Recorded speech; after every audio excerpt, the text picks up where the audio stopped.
कहानी की शुरुआत होती है पुरी के मंदिर से, जहां सदियों से चली आ रही एक परंपरा की तैयारी हो रही है। ये साल खास है क्योंकि ये नब कलेबरा असाल है। मंदिर के प्रांगण में एक बुजुर्ग पुजारी माधव दास बैठे हैं।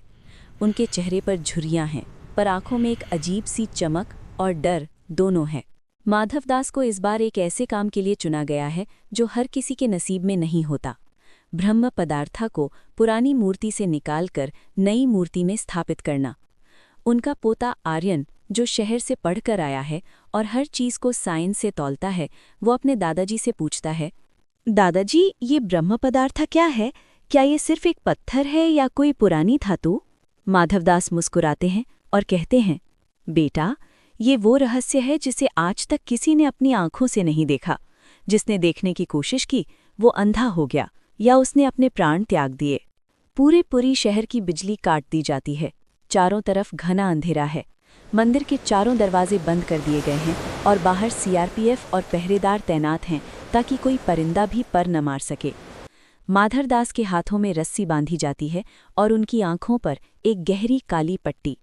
उन्हें एक गुप्त कमरे गर्भगृह में ले जाया जाता है, जहां जगन्नाथ, बलभद्र और सुभद्रा की पुरानी काठ की मूर्तियां रखी हैं। माधवदास अंधेरे में सिर्फ स्पर्श के सहारे पुरानी मूर्ति के पास पहुंचते हैं। उनके हाथ कांप रहे हैं। वो मूर्ति के सीने के पास एक गुप्त खांचा खोलते हैं। जैसे ही वो अपना हाथ अंदर डालते हैं, उन्हें कुछ महसूस होता है। वो ना तो ठोस है, न ही द्रव।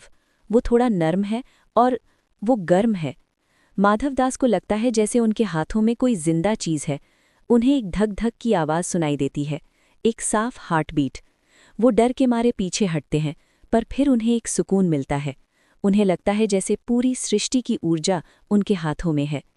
वहाँ कोई रोशनी नहीं है, पर माधवदास को अपनी बंद आंखों के पीछे हजारों सूरज की रोशनी महसूस होती है। उन्हें लगता है कि ये ब्रह्म पदार्थ वही दिल है जो द्वापरा युग में भगवान कृष्ण का था, जो जलने के बाद भी बचा रह गया था। बड़ी होशियारी से माधव उस धड़कते हुए रहस्य को निकालते हैं और नई बनी हुई दारू की मूर्ति के अंदर स्थापित कर देते हैं। जैसे ही वो नई मूर्ति का दरवाज़ा बंद करते हैं, उन्हें ऐसा लगता है जैसे वो नई लकड़ी की मूर्ति अब सांस लेने लगी है। पुरानी मूर्तियां, जो अब सिर्फ खाली खोल थीं, उन्हें मंदिर के पीछे कोयली बाइकुंठ में दफन कर दिया जाता है। माधवदास जब बाहर आते हैं तो उनका शरीर थकावट से चूर है, पर उनका चेहरा पहले से ज्यादा तेजस्वी लग रहा है। सुबह होती है। सूरज की पहली किरण मंदिर के शिखर पर पड़ती है। आर्यन अपने दादाजी के पास जाता है और देखता है कि वो ध्यान में बैठे हैं। आर्यन पूछता है, दादाजी, आपने क्या देखा?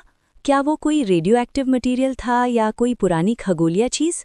माधवदास अपनी आंखें खोलते हैं और कहते हैं, मैंने कुछ देखा नहीं बेटा, मैंने उसे जिया है। साइंस वहाँ ख़त्म होती है जहाँ से जगन्नाथ शुरू होते हैं। वो सिर्फ एक पिंड नहीं है, वो इस ब्रह्मांड की धड़कन है। जब तक वो धड़क रहा है, ये दुनिया चल रही है।